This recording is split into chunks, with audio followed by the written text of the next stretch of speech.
What if I told you that Rockstar's inspiration to taking down mods and projects is more corrupt than you think? If you don't believe me, let me expose this to you in this video the best way I could possible.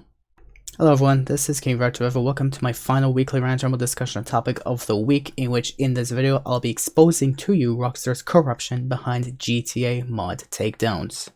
Of course, as I always like to mention, the previous topics that have already been discussed will be put in the description below for you guys to check out if you must. If you want to check out my latest weekly update news video, which has generally gone over these topics and anything else of the past week, you can find the link of that in the description alongside my latest weekly update video for GTA Online's weekly updates. For those who wants to check me out on Twitch, you can find the link of my Twitch for when I do stream, probably in 2 months from now. All the links will be in the description below as well. And of course, any sources of information I've used to provide to you in this video will be put in the description. But without further ado, let me expose to you Rockstar's influence of taking down mods or projects made by the fan base and the community. Now, of course, I might be treading ankle high in lava when it comes to exposing Rockstar Take-Two. And they probably might request me to take this information down if they feel it is too offensive to them, but at the same time, this information has to be exposed because the truth will never be hidden. Not under my watch, at least, for how corrupt I know Rockstar and Take-Two to be.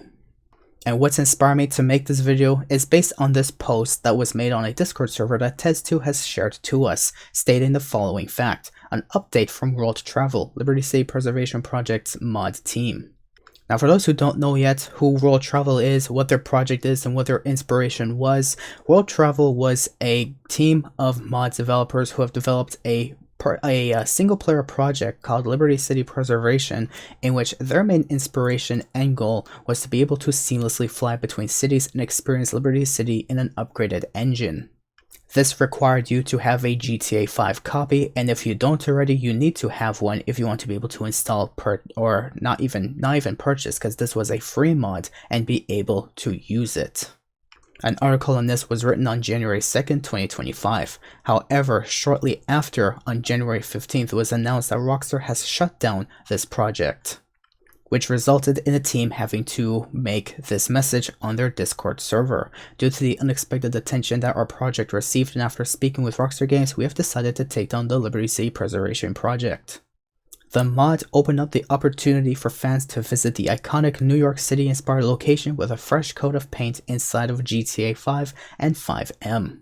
However, to go feed around the bush for this instance, the reason why they potentially took down this mod was, let's say, if they decided to release GTA 4 as a remastered version under, let's say, GTA 5's engine, which in the end, if people already had access to a much better opportunity, people would less likely be able to purchase a game provided by Rockstar because they already have access to it. But at the end of the day, if it has to deal with money, which is unfortunately the truth behind Rockstar's money-hungry corruption, you still had to have purchased and owned a GTA 5 copy. This has nothing to do with piracy, it just required you to purchase a game by Rockstar Games to be able to enjoy this mod. But again, as I've stated, with Rockstar's belief that once upon a time they might release a remaster of GTA 4, if they ever do, that this would definitely go against their money-hungry, greedy policy, and unfortunately requested and made them have the inspiration to take down this mod, unfortunately.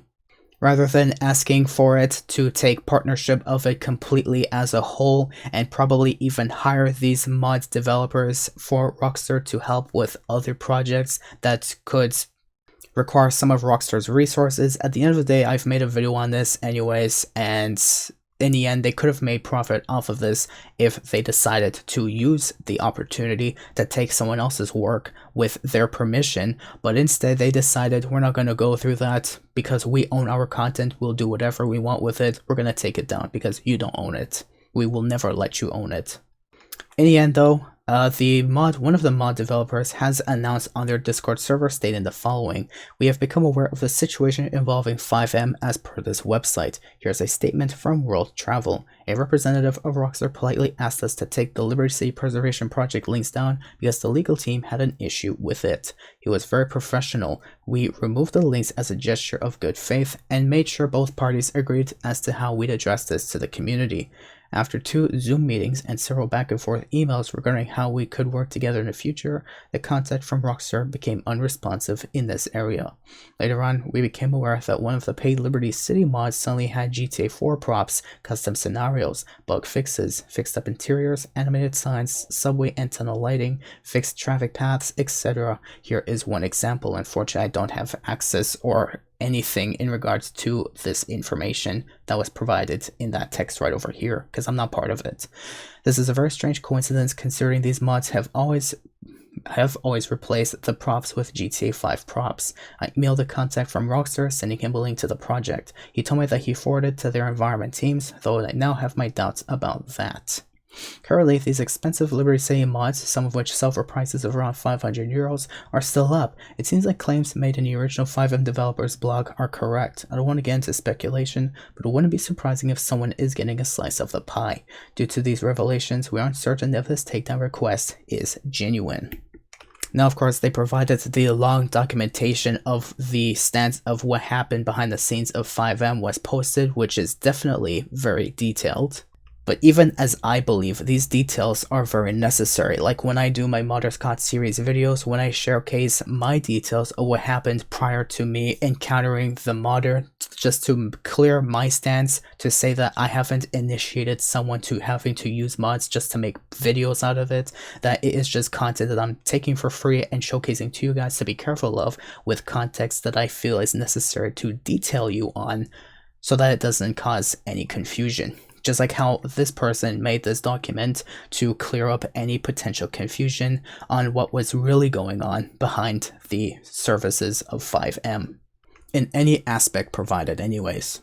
But the fact that I'm bringing this up to you right now is to show you that this person who showcased that they were part of a team that made a project or a mod that anyways required you to have a Rockstar official purchase copy of the game to be able to use a mod, I'm going to bring to your attention how, of course, this is rather one of the main reasons that led to Rockstar ultimately taking down their project rather than taking down anyone else's while they are charging money for their project. It may seem that Rockstar at the end of the day might be making a profit off of these costly projects, and therefore, when they get paid enough in these illicit business dealings, they turn a blind eye. Just like how I bring up in months of my previous Modders Caught related videos, how I believe Rockstar does nothing against select mod menus like stand for these reasons, just because Rockstar might be making a share of the slice, and therefore letting them continue their service. Stand, Take-Two, possibly even Kidians in the background, or any other mod menu that's still active to this day, maybe even Chirax.vip. Now, to give you some context on what was going on behind the scenes at FiveM that initially led them to having to take it down, to any other details coming up shortly after, let me start with the fact that FiveM initially was an innocent project created by one man who wanted to make a server based on GTA 5's content without any form of reverse engineering, and a lot more information to follow. The moment that he released his project though, some parties weren't happy, such as Take-Two Interactive and Rockstar Games, in which the first attacks against them started in summer of 2015 when they decided to ban the accounts of 3 FiveM community members, and many other users alongside were banned as well, in which most of them had never engaged in reverse engineering work or modded the game outside FiveM. Especially stated in deep beliefs by NTA, who was the founder and creator of FiveM, stating the following: people who wanted to improve minor details in closed source tools such as Open4 and many others were forced to develop their own tools entirely from scratch, starting with research and reverse engineering. NTA strongly opposed this as it hindered progress, and instead they aimed to make everything open and accessible to everyone. It was just like the Liberty City Preservation Project. The official justification was that FiveM facilitates piracy, which was completely false. FiveM, like Liberty City Preservation, was never intended for piracy. I wouldn't think so anyways. It always required a legitimate copy of the game from the very beginning, just like how you require GTA 5 to be able to use the Liberty City Preservation project. But as far as I'm concerned, unlike World Travel, the developers of Liberty Preservation, NTA, who is developer and founder of FiveM, wasn't ready to abandon their dreams so easily. So instead, what they did, of shutting down completely, they ceased public distribution of FiveM, the client itself, but continued working on Citizen FX. This meant the client became less accessible to end users, but remained open source just as before. However, shortly after, legal battles and emotional tolls started arising, in which Take-Two instantiated a legal case,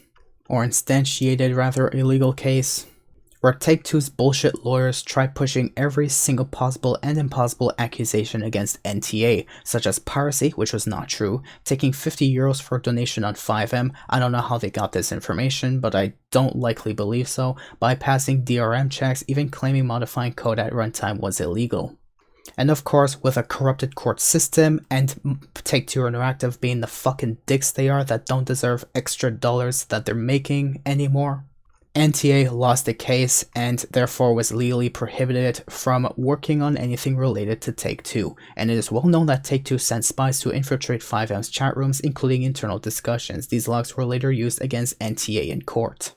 And I'm just going to quickly say right now, I do not condone to this behavior, don't confuse that with me, with what I'm going to say right now, but with how bullshit Take-Two has treated NTA even right here, despite how much bullshit that they've already done themselves, I'm more likely to get GTA 6 through means of piracy than spending an extra dollar to give to Take-Two's pockets just for them to jerk themselves off with. Fuck you, Rockstar, and fuck you, Take-Two. I hope you enjoy that 10,000 volt pull right up your fucking anus. And the reason why I'm pissed is because they lied in a courtroom in which the courtroom accepted this information. This is the reason why Donald Trump is still coming back into office this year. America is so fucking corrupt. Like, Take-Two feels like the owner of the world. They could probably go for office and they would be hired next term.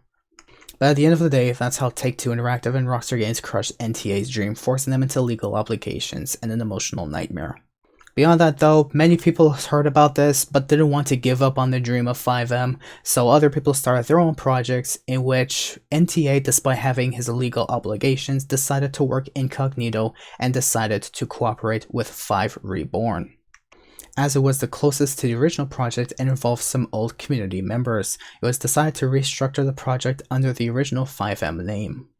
And with it, NTA decided to create multiple fake accounts known as Elements to make it look like it was developed by a huge number of people, even though it was just mostly himself, but maybe a few others, I guess, if it wasn't just himself.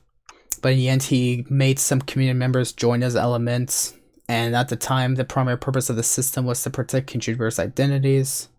And then finally, in later years, the CFXR team stopped shuffling element names and instead assigned permanent Elements aliases to team members.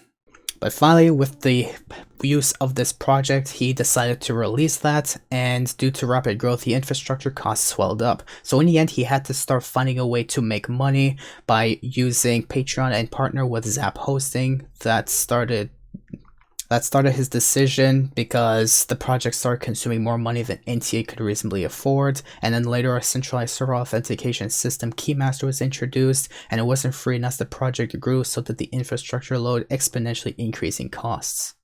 So in the end, he was starting to make money out of this project finally, going through the difficulties he was going through. And then he finally came across a thought, asking himself, why not hire people to help and lighten the load? And so by early 2020, the project's earnings finally made it possible to hire a few employees with competitive salaries. Unfortunately, some of these early hires turned out to be a terrible mistake, but there's a lot of details on that I don't really want to cover. I just want to go into the straight main points of this video.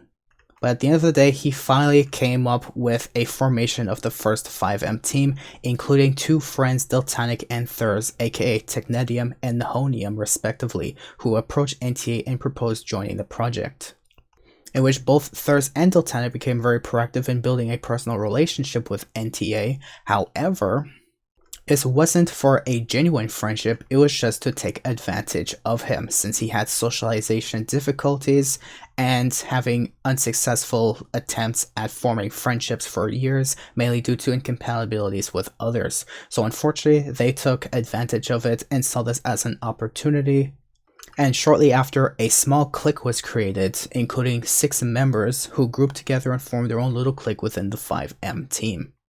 Which is also important to note that these individuals already had relationships with each other before they started working on FiveM, and they were all originally referred by Deltanic. Which once this clique was created, they started harassing and mocking NTA and turning backs against him and making stories about him and taking advantage of his vulnerabilities. In which one of these advantages that they took over was discussing this project with Rockstar. It was Deltanic who initiated acquisition deal negotiations without saying anything to his boss, NTA, and there were 2 months where Deltanic was privately going back and forth with Rockstar regarding the purchase of FiveM. NTA was completely unaware, and even afterwards, Deltanic would secretly contact Rockstar and change parameters of the deal without NTA's permission. But of course, the biggest motivation that ended up having Rockstar's partnership with FiveM, or rather FiveM's partnership with Rockstar, become successful was that Deltanic leaked the company's entire financial data without permission. He was trying to secure a sweetheart deal at Rockstar by being a good boy, which has unfortunately worked and would become a director. And that was when they were making their own deals privately between themselves and Rockstar, to then when the time of point of no return came, he was left to shove all that load onto NTA to finalize the dealings with Rockstar within a tight deadline before, unfortunately, as you may think about it, if he wouldn't have agreed with his deal and pulled back, he would have gone through even more legal troubles than he already was initially at the beginning when he first was working on his own FiveM project. At the end of the day, NTA ended up signing and selling for about 20 months of the project's income, in which a major factor that influenced him to officially go with his deal was the fatigue from running it and the hope that Rockstar would bring more structure, resources, and proper management. And then in the story comes in Mr. Ethan Hirsch, which, for those who don't know, as it was stated on the top of that page, or stated on top of this document that I'm providing to you rather, Ethan Hirsch was a senior director with affiliation with Rockstar Games New York City. So Ethan Hirsch was the director of strategy at the time the acquisition process started. Later in 2023, his title name changed to Senior Director Creator Platform, in which this person is directly responsible for the acquisition and team integration into Rockstar, according to his own words. The majority of the FiveM team didn't become aware of the Rockstar deal until about May of 2023, in which around then Ethan started interviewing each member of the team via Discord. In which what summarized Ethan's corruption was the fact that he was already familiar with the Groot Gang and the Friends, unfortunately, and they were his primary source of information surrounding the team. In which Groot Gang told Ethan that they were the visionaries of FiveM and the real minds behind the project. Ethan was skeptical of some of these claims and asked others if they really did X or really did Y. Who knows who said what, but Ethan let them roll with it in the end. And so some members of the Groot Gang became fixated on the new cash that NTA had secured, which was supposed to be 20 million euros at the time, and Groot asked for 30% of the sale. That was also the amount that he demanded from NTA for if the deal did not go through. He would constantly try to persuade NTA and said it was his dream to get that kind of money. So once this project was finally sold to Rockstar, what they wanted to do was, now that NTA officially had no choice but to sign it, otherwise face legal consequences, and of course, he wanted the stress work to finally be relieved off himself and his small team. But of course, what ended up happening was the Groot Gang that was responsible to basically manipulate the whole situation to make NTA look like they were at fault for the reason why FiveM was being given up to Rockstar. That the Groot Gang tried doing anything they could in their power to make sure NTA would completely start losing affiliation with his own project. And so they basically started slandering and mocking each other, which NTA had to unfortunately respond to that, etc, etc. And eventually Rockstar said that they won't tolerate that under their own worth ethics now that FiveM is under their affiliation, and there will be punishments up to kicking NTA from the team. But of course the Groot Gang was obviously really happy to hear that, because one of them said that's all they wanted to hear. And right after hearing that, they began to militarize, and at some point they tried doing anything they could to piss off NTA to make him do regretful decisions, to end up getting himself suspended by Rockstar with any BS excuse they could possible. In which, for those who don't know, up to now the Groot Gang was abusing a vulnerable person to benefit themselves at this point. And so all the group gang really wanted to do was kick out NTA from affiliation and have all the profits to themselves shared between them and Rockstar, obviously, in which now that they have affiliation with Rockstar and someone else under Rockstar and their corruption, it would of course end up having NTA's stance fall much weaker. But at the end of the day, all of their actions were based around income, money, profits, and anything you could think about those words along the lines of that. And of course, later on, under this management, we would find out that, of course, GTA 5 source code would start leaking all over the website. Even the GTA 6 videos were leaked all over the web. And that's because of the poor management, in which now that FiveM is in partnership with Rockstar, they tried their best to pay Rockstar to get some source codes, in which was being shared amongst them, which then eventually started being shared to the open world. And at the end, the GTA 5 complete source code costed around 7,000 euros for them. But at the end of the day, I'm bringing all this information to you in one single sitting, because at the end of it all, the reason why, for the second time of being made aware to Rockstar Games and Take-Two, that would have ended up leading them having to send another cease and desist and potentially ruining NTA's life completely. They only took advantage of it and wanted to sell it for profit and to, of course, share partnership and share profits as a cause of maybe people purchasing GTA 5 for FiveM and them having servers run so that they would share their money with Rockstar, and Rockstar in turn would share, of course, their team and their resources, etc., etc. But at the end of it, it was all just because of money. And so there I have it to explain to you all the information that I have on hand today, just today, to prove to you Rockstar's incompetence, first of all, to continue to prove to you their money-hungry greed, and especially for this video, how money influences them to either take things down or to end up having partnerships with them, or to end up turning a blind eye in general, assuming they still get paid out of these illicit business dealings.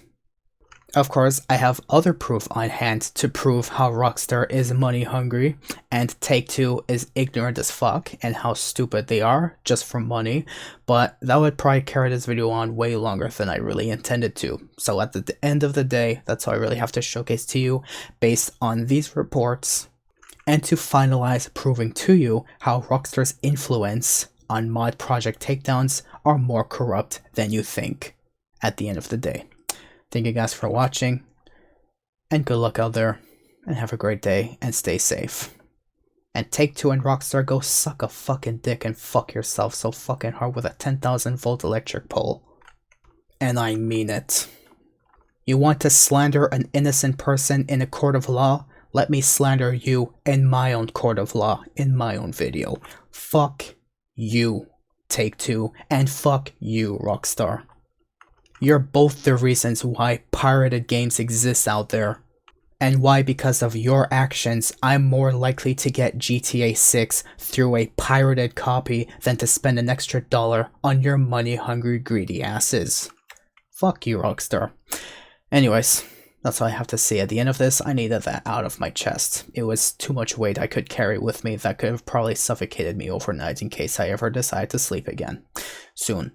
Thank you for watching.